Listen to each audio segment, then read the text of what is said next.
Génération Éco. Bonjour à toutes et à tous, internautes et auditeurs de la planète Éco. Et si vos prochains lieux de vacances respectaient une démarche écotouristique et responsable ? Dans le contexte écologique actuel, repenser ces vacances est essentiel, que ce soit en Anjou ou partout en France. Pour cet épisode, j'ai confié à 4 étudiantes en tourisme de l'Estua à Angers de mener une interview sur la thématique de l'écotourisme.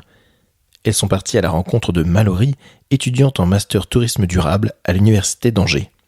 Je vous propose par ce podcast de revenir sur cet échange au montage un peu spécial, car c'est moi qui pose les questions. Un épisode et une interview qui sera à revoir prochainement en pastille vidéo. Et la première question que les étudiantes ont posée à Mallory est quelle est la définition du tourisme responsable ? Du coup, le tourisme, par définition, c'est le fait de se déplacer dans un environnement différent du nôtre. Donc, le tourisme responsable, ce serait le fait de respecter les hommes et l'environnement tout au long du processus, donc du voyage. Qu'est-ce qui fait qu'un site touristique est durable, Mallory ?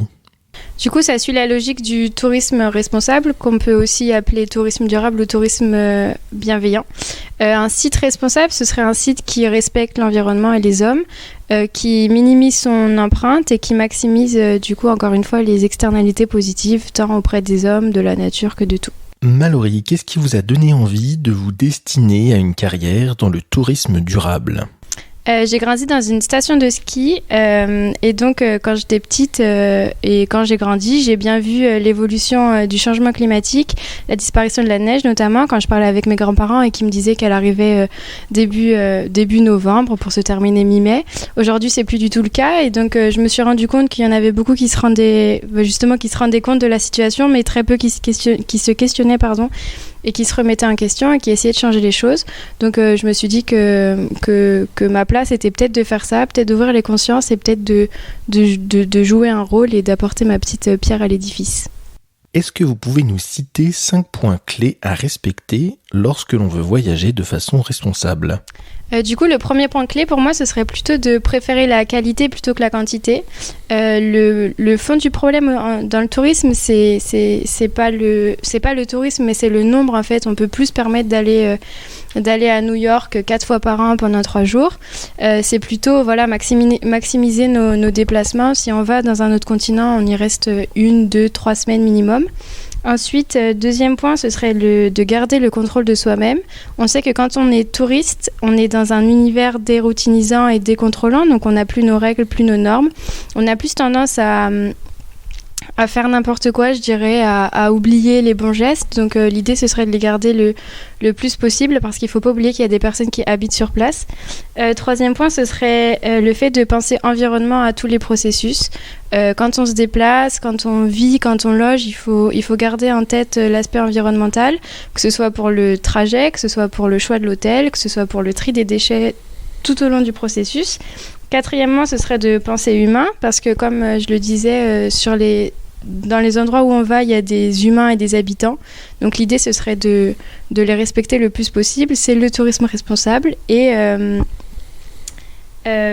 c'est aussi de les faire travailler, de maximiser les externalités, encore une fois, positives, donc penser artisanat, local, etc.